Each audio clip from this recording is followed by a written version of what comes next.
Welcome to Hack the Hustle. I'm Steven Christen. This is the show where we take entrepreneurs who have made it to the next level and we hack their mindset so that way you can get to that next level. 2, 3, listen.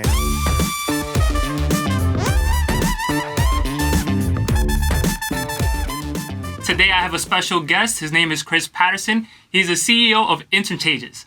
So Chris, thank you so much for taking the time to interview. My pleasure. I'm happy to be here. Now, please tell the guests a little bit about your story. Gosh, where do you want me to start? Now or before? Before. Let's go from before. Let's take it. I want to know the whole story. All right. So, it's not real flattering, but I started my life in Windsor, Ontario, right across the border from Detroit, Michigan. And it was a little motor city, and grew up with my family. And I enjoyed it. I played a lot of football, growing up in high school, and I had a couple little side hustle businesses that kind of got me my first start in entrepreneurship. Okay. And I actually did pretty good with one of them. It was quite interesting. I had I basically just rented halls, and I would throw a DJ and a bunch of lights up, and I would get kids to come to my parties. They paid $5 at the door, so you get 1,000 kids, there's $5,000. So I did that all through high school, and then when I was about 25 years old, I ended up moving to the States, and that's when I really consider starting my career or starting my life from there. Oh, that's interesting. You didn't know that I did the same thing as well. I didn't know. I used to go and start DJing, create music, and then also throw parties. See, we just here to collab. Now we're gonna go throw a party right after this, people. You're all invited. Anyone who watches. Well, $5 tickets, right? Yeah, five. Well, we gotta increase it. Increase that. Yeah. So then now tell us what you're doing now. So I've been running a company called Interchanges for the last 17 years, and we're just basically people that need more customers come to us. So we're a digital marketing agency. We're really good at what we do, and we help our customers get a lot more customers. So that's in a nutshell what Interchanges is all about. So he doesn't know, but I have a personal nickname that I have for him. I call him Mr. 1.4 billion. Because if you have never gone to his website, he makes a very bold statement. As soon as you go into his company's website, it says 1.4 billion generated for his customers, right? This is true. We're actually very, very proud of that number, and I give the credit to my team. Okay. I've had a phenomenal team that's worked with me. Several of my employees have been with me for 15, 16 years, and we've all worked really, really hard to give value, as much value as we possibly can, to every one of our clients. I want to get them at least a 3 times return on the money they give to us. Most of the time it's 10, 20 times return.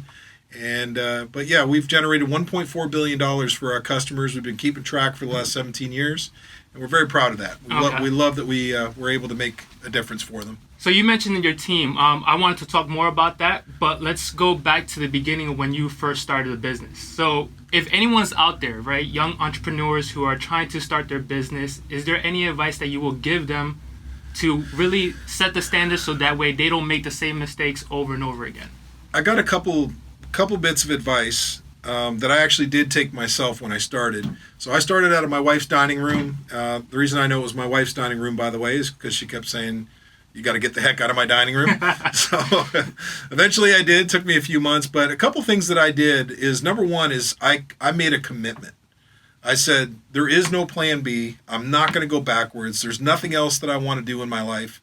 I want to grow this business. I need to make something my own.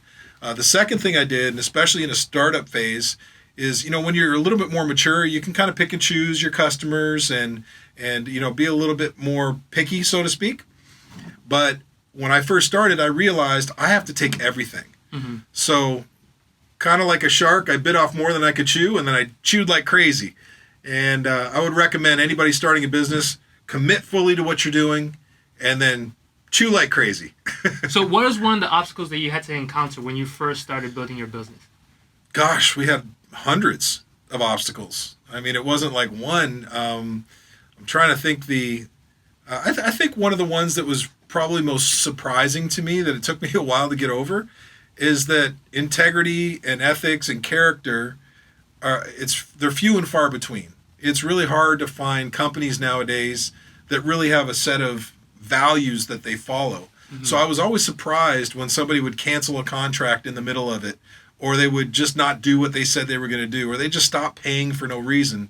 I've gotten used to it now. I kind of expect it. Okay. And also we've got volume. We've got a lot of clients. So, of course, 1 out of 20 is not going to be perfect. Mm-hmm. But that was something that surprised me a little bit, was how many people actually don't follow through on their word. Yes. So we have a lot of different types of audience. Some people who are just starting off, some who are already at a mid-level and trying to scale up. Now, going back to the teams, like when do you really start assessing your business and deciding now is time to start building the team around? I knew right away that I had to hire my way out of my problems, because otherwise I was going to be a one-man show doing everything. And, yes. First of all, I'm not gifted enough to do that. Mm-hmm. I know what I'm good at, and I got a whole bunch of things I'm not good at. So I saved money in the first 6 months with the sole purpose to hire somebody else. So it was about 5 months in, I hired a young man, didn't pay him a whole bunch of money because I didn't have it, but he stuck it out. He was with me, and what it did is it gave me half my time back. Okay. Because half the day I was doing a whole bunch of technical things that I really shouldn't have been doing. And so that gave me half my time back. And then as I continued to grow, as soon as we start to feel the pain of, wow, we don't have enough hours in a day, that's usually a pretty good indicator to do one exercise. Mm-hmm. What should we start doing? What should we stop doing? And what should we continue doing? And then after that, if there's still a whole bunch of work after you've made that assessment, it's probably time to hire another person. Okay. So that's key, because a lot of times when starting off, there's so much things that they have to take care of. You're the accountant, right? You're the bookkeeper. You're the one who has to do the graphic design, the marketing, the advertising. You have to run the business, and on top of that, you have to go and sell. So when one-man person who's trying to handle all these things, it gets overwhelming. So what is the one thing that they should focus on in order to achieve that next level, so that way they can go and hire that next person? I mean, I would say the main focus of any business owner immediately is sales. Okay. You have to have sales. So as much of your time as can be dedicated to that, there has to be somebody in the organization that's absolutely obsessed with the numbers. Okay. That should be the person at the top. Mm-hmm. For me, for many, many years, I was obsessed with the numbers. How much do we have coming in? How much do we have going out? I didn't do any of the bookkeeping, by the way. I was smart enough to outsource that right away. Definitely not a skill of mine. Mm-hmm. So, try to get rid of the things that you're weak at and hire your way out of those problems. And then, put your strength into what's actually going to move the needle in the business, which is money. Mm-hmm. So be obsessed about the money and make sure that you do whatever it takes to get those sales on a regular basis. So going along with the topic of sales, then what strategy did you use? Were you cold calling? How were you prospecting? What was the first thing that you did? It's in the name of your name. Hustle. Exactly, right? I mean, literally, it was, I remember a time when I would get up at 6 a.m, and for 3 hours in the morning, I would do research on who I was going to reach out to that day and try to sell them something. The next 3 hours I spent calling them, trying to book appointments with them. And then I would go on calls all day. And then I'd come home and I'd work on their account until, I was only getting maybe 3 or 4 hours of sleep each night. Wow, And, that's not, I'm not recommending that. It's just what I had to do. If I was going to be committed, if I was going to take this to the next level, then I absolutely had to do whatever it took. And that was the case back then. Then, okay. How were you able to balance that with your family and everything else that you had to do? Not well. There was actually a time when it was about 3 a.m, and I heard from the other room like a whimpering sound, and I've never heard it before. And I went in there. My wife was curled up like a ball on the bed crying. And I walked in and said, "Honey, what's wrong? Why are you so upset?" And she said, "Is this what our life's going to be?" Huh. Now, keep in mind, up until then, I was literally working round the clock for about 6 months. And I failed to tell her what my plan was. So I sat down with her and I said, "Look, what I'd like to do is hire somebody. Just give me a couple more months. And I apologize that I didn't communicate with you that we are going to get out of this. This is not what our life is going to look like. Otherwise, I'm not doing this." Yeah. So I had to pay the price, sacrifice my brains out, communicate with her what my plan was. And then it was much easier from there because now she was on the same page with me.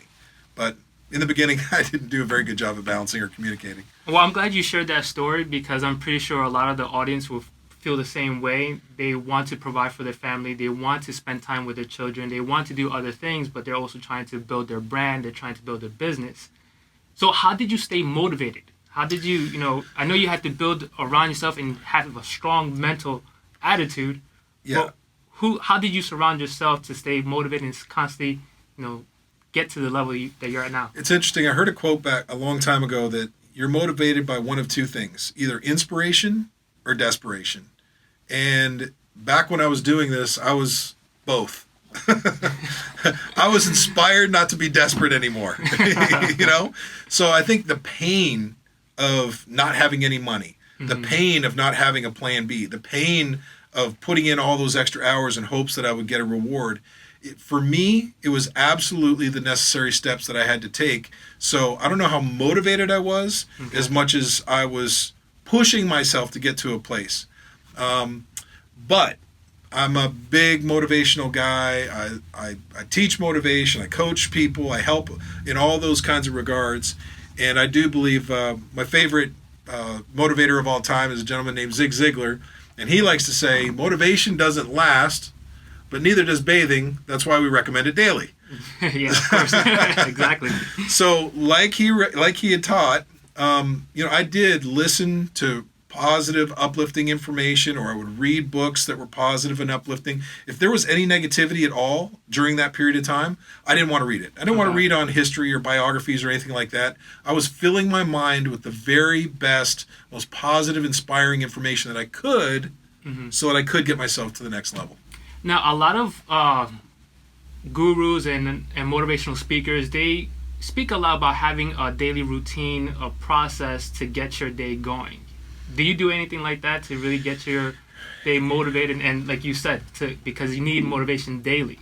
Yeah, I beat myself up a little bit on not having the best steps or the most motivated.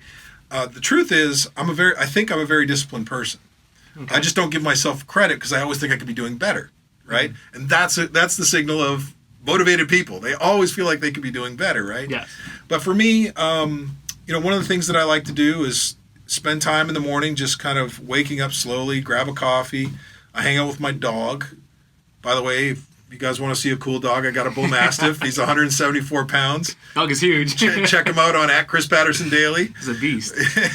But I hang out with my dog, and he comforts me. I spend time maybe reading. I'm a Christian, so I read the Bible sometimes in the morning.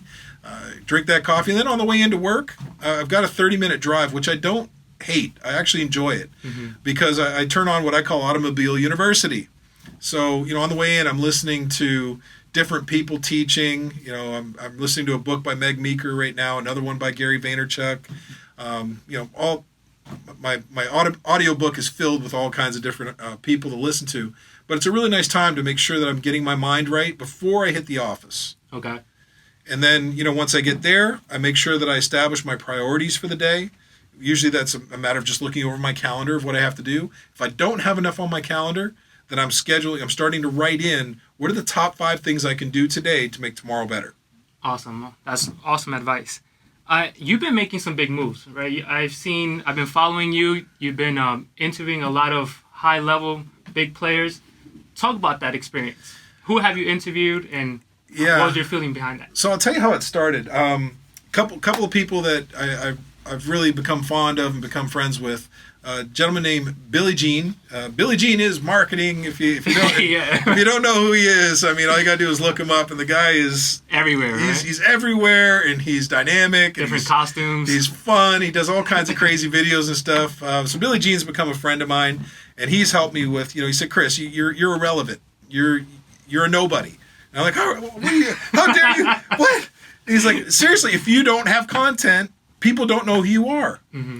And then while I was at one of his conferences, another guy named Mark Lack spoke from the stage, and he said, look, there's an old outdated quote that says, how does it go? It's not what you know, it's who you know. He said, I believe it's not what you know, it's not who you know, it's who knows you. Yes. And that one sentence really was like a catalyst, and I'm like, wow, now I get what Billy's saying. Now I understand what Mark is saying. I am irrelevant. People don't know who I am. I'm not creating content. But I'm a communicator, and I love relationships, and I love people. I thought, man, this is right up my alley. So what I decided to do at the beginning of this year is set a new goal. Okay. My new goal was simple. I want to interview 24 people this year, 2 a month, that are inspiring, interesting, they're wise, whoever it is. So just a few names to, here's some name dropping. Name drop. I'm going to name drop. Just do it. So a guy named PJ Gadimi, $50 million a year business. I interviewed him in Boca Raton. He owns a company called Exotic Car Hacks. He helps people basically drive cars for free. It's a whole system. He was a very interesting interview. He was actually my first one. My buddy Ed Milet. Ed Milet is another guy out there that is just killing it. That was an awesome interview. Yeah, if you haven't you. seen it, you haven't checked it out, you really... So please tell the people, where can they go to check out that interview? Because both were really awesome. Yeah, so if you want to check out, and these are all recent. I've only got like a handful of interviews that I've done. But if you go to YouTube and you type in Chris Patterson Daily, you'll find my channel there. And you can see my interview with Ed Milet, PJ Gadimi, one of my friends, Michael Chandler. He's a Bellator MMA fighter. He's been world champion, I think 3 times. So did an interview with him. On May 10th, I'm going to interview a really big influencer, guy by the name of Grant Cardone. Uncle G. Uncle G. Wow. So that's going to be a lot of fun. And I've got Gary V in the works. We've been in communication with his people. So I'm trying to get Gary Vaynerchuk on as well. But I'm just loving this, man. And That's awesome. right before this interview, I did an interview with Donovan Darius, legendary Jaguar football player. And he's a motivator now. So I'm just having a lot of fun getting to know all these people and learning face to face from their wisdom. It's really cool. Yeah, I was able to see the behind the scenes. Wait for it. It's definitely a lot of dimes, a lot of gems in there. I want to switch it up a little bit. I know you're also, you're talking about motivation. You do a lot of coaching. Speak on that. So I had a really unique opportunity in 1997. Just by happenstance, I met the late, great Zig Ziglar. Okay. And met him face to face, and basically he walked in the gym that I was running. I used to manage the marketing for gyms all over the country. I was in one in Plano, Texas. He walked in. I couldn't believe he was in there, and I basically just pretended like I didn't know him. Long story short, he needed a membership and he needed personal training. I said, look, give me 1 hour working on my mind a week. I'll give you 3 hours working on your body for free. Okay. So that's how I convinced Zig Ziglar to mentor me for 12 months. It was a life-changing experience. He has very systematic, methodical programs put together, and I just fell in love, and he really was probably the person that made the biggest impact in my life out of everyone I've ever met, him and my father. Okay. And it was Zig had passed in 2012, and about 2 or 3 years later, I got a call from his son, Tom Ziglar, and he said, Chris, he said, I think you'd be a perfect candidate for a new program we have. So what is it? And he said it's a Ziglar Legacy Certification program where you can teach the greatest philosophies from Zig Ziglar's life. We got it all packaged up into a nice workshop format. And I've been coaching people and teaching them all of these life lessons that I've learned through Zig's brilliance. So currently I'm coaching about 10 different executives, and it's just been a blast being in their lives, watching them grow, watching them have aha moments. Coaching for me is really a passion. I love my business. I love my company. I love what we do. But every spare minute, if I can help bring people to the next level, that's exactly what I want to do. So go a little bit further into the coaching program. What is that you entail, and what do you go through with your students? Yeah, so, I mean, I can sum it up with really 3 primary programs. Okay. One is building the best you. So a lot of people don't realize it, or maybe they do realize it. Their self-esteem is low. Yes. And it's almost impossible to succeed with a low self-esteem. So you've got to love yourself. You've got to believe in yourself, and not arrogantly, not overly confident or cocky, but in a way that's healthy. So building the best you, it covers making sure that you're building your self-esteem, recognizing the traits that you already have that you're winning with. So there's a lot of different exercises in there that I can help with. The second one is building winning relationships. As you know, people buy from people. Mm-hmm. And success happens by giving lots of value to other people. So if you have bad relationship skills, you're not going to win. Yes. Just bottom line, if you're a jerk and you're a jerk to people, it's going to be very difficult for you to win. And even if you do, you will not be fulfilled. Yes. So there's building, and then the last one is goal setting and achievement. Okay. And something I love, something that changed my life. I had all these ambitions, but I didn't know how to organize them. I didn't know how to make them work. And Zig was gracious enough to teach me a 7-step system on how to set goals and achieve them. I've been using it for decades, and I still jump in there. I look at my goals, and I make sure that I'm doing everything I can to hit them. So those are the 3 programs. Now that's huge. That's really big, because when we're either building our business or we're taking care of our life, we only focus on one aspect. But we have so many different pillars of our life that we need to focus on, right? So I know in your program, it does not just touch on just one aspect. It's not just about business. It's not just about goals. You touch upon every aspect of your life, because it has to be balanced, right? Well, yeah, because there's major areas of our life. I mean, he does this one thing called Wheel of Life, something else that I teach as well. And I'll probably miss some of the spokes, but the most important areas of our life: career, your career life, your physical life, your mental health, Yes. your family, your relationships, personally, how you take care of yourself, how you give yourself self-love, spiritually, where do you land? So there's actually some simple Finance too. finances and finances. Yeah. See, if I was going to leave one out, I'm actually glad I left finances out, because it proves the point. All those other areas, if you're healthy in all those other areas, you can't help but succeed in finances. Does that make sense? It does, yes. Okay, so if you're healthy in all these, you got the home court advantage and things are going well at home and you feel good physically and you're feeding your mind with positive things, aren't those things going to lead you towards the direction of winning and getting rewarded with these coupons we call money? Absolutely, right? Yeah. So what is the best way to, I guess, prepare for establishing proper and correct goals? Because, a lot of people, when they start off goals, they think of it as like the New Year's. They start off New Year's excited, wanting to do goals, and then by second week of January, all those plans, it just went to the garbage. 2 words: persistent consistency. Okay.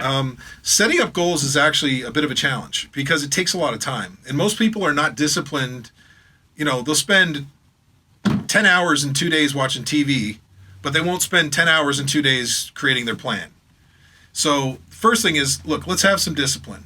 And then the second thing is the persistent consistency comes from, once you do have a plan of action in order, daily breaking down what you're supposed to do to start reaching those longer term goals, whether they're short term 3-month goals or 12-month goals or 10-year goals. But you should be taking daily action, persistently, consisting through each one of those tasks so that you eventually become a winner. So what do you say to someone that says, yeah, that sounds all good, but I don't have the time to do it? Well, if you don't have the time to do it, you're never going to find time to do anything else. So we all have 24 hours in a day. And I would call BS. Right. I mean, because think of the busiest people on the planet. They still, so Elon Musk, probably one of the busiest guys on the planet, has to be, right? Yes. Still finds time to innovate. Still finds time Absolutely. to execute. Still finds time to do new, different. He does interviews. So it's a matter of prioritizing your time. You have to sacrifice something. Life is a series of trade-offs. So if you're not willing to trade off a little bit of discretionary time and fun time and going to the football game or whatever to make your life better over the next couple of years, you're doing it wrong. So I know, speaking to you behind the scenes, you mentioned something about 14 minutes, right? 14 minutes is just really, that's enough time to get everything lined up for your day. Yeah, so if you break it down, in my program we show you how to obviously set your goals, how to achieve them, that kind of thing. But then when it comes down to it, if you divide out your 24 hours and take just 1%, it's 14 minutes. So literally in 14 minutes during the day, I can set my priorities. I can find out what I'm supposed to do hour by hour. Okay. I make sure that I'm on top of all that, and then I have a plan of action for that day. That plan of action continues to compound day over day over day over day until you can't do anything else but win. Think about it this way too. If you just do 5 priorities in a day, just 5, and you just do it for 5 days a week. So you're doing 5 priorities that are actually going to make a difference in your life, make your life better. That's 260 priorities that you're accomplishing in 12 months. How does your life not get better? How do your finances not get better? How does your health not get better? If you're setting 5 priorities a day and you're actually accomplishing them on a daily basis. There's no way. You have to win. You have to win, right? You have to win. All right. So before we wrap up, I really want to. You gave us a lot of nuggets, a lot of good information. But what has been your biggest takeaway from listening to Zig Ziglar or from Billie Jean or any of these other motivational people that you have received from that you will also pass on to someone else? Because this show is about hacking to the next level. I want to be able to give someone that, if anything, that one thing that will take them to that next level and be able to achieve success. I'm so glad you asked that. Zig Ziglar's most famous quote, which is my personal mission in life, is you can have everything you want in life if you'll just help enough other people get what they want. I have lived my life this way. I every time I kind of get off track, I come back to being, okay, stop being selfish, be unselfish. How can I help people win? How can I motivate people? How can I help them with their business? Do I have to give them referrals? Maybe we can try a new software that's going to boost up their sales. So we're constantly thinking about other people first. Okay. And if you can help people win, there's this law of reciprocity where they're going to want to do and give back to you as well. Now, I don't give just to receive something in return. I give for the joy of giving. And I think if you have that kind of attitude, the attitude of gratitude every day, and you're giving, number one, you're going to be a really happy person, which I am. Yes. I'm a really happy individual. Number two, your chances of success are going to skyrocket. Okay. And I give a lot of credit to Zig coming up with that amazing quote. You can have everything you want in life if you'll just help enough other people get what they want. Yeah, that quote definitely has touched a lot of people. It has definitely touched me when I first heard it, and I recently heard it, to be quite honest. But when I heard it, it definitely resonated with me and definitely resonates with a lot of other people. But here's the one last question. If they wanted to hire you as a coach, first of all, are you taking anyone else? It's tough. I think I'm going to have 1 or 2 available coming up in May. Okay. These are basically a couple slots I'll have. I mean, I run a company and I got a lot of responsibilities and a family. But anywhere I can squeeze in where I can make a difference for 1 or 2 individuals, I want to. Okay. So in May, I think we'll have 1 or 2 slots that are probably going to open up. So mention again where they can reach out to get more information, to know about the program. Yeah, I mean, you could follow me on Instagram. I've got a pretty decent page we filled up with content. So you can go to @Chris Patterson Daily. I have a fan page, Chris Patterson Daily fan page on Facebook. If you want to check out my website, you can go to interchanges.com. So just reach out to me. And if you do send me a message, I promise you'll get a response from me. Directly from you? Not from a robot. Okay. No. Not from your team. It's just directly you. I can't even do the robot. Well, Chris, I definitely appreciate the time that you've given. I knew you were going to say something else. Nope. Anything else? You sure? Nope. Any last nugget? The last nugget I got is you guys really need to take this kid seriously. Steven is on his way up. He's doing some amazing things. I'm trying. We've had some conversations back and forth, and I hope you continue to follow Steven because he's going to have an incredible life coming up here, and you guys can learn a lot from him. Oh yeah, definitely. Continue to follow Hack the Hustle. This is where we take a hacker mindset and we take hustlers in the game that already achieved their success, so that way we can be able to hack what they've done and also achieve that next level of success. I'm Steven Christian. This is Chris Patterson. Thank you for tuning in. Please subscribe and continue to follow us. Take care, and we'll talk soon.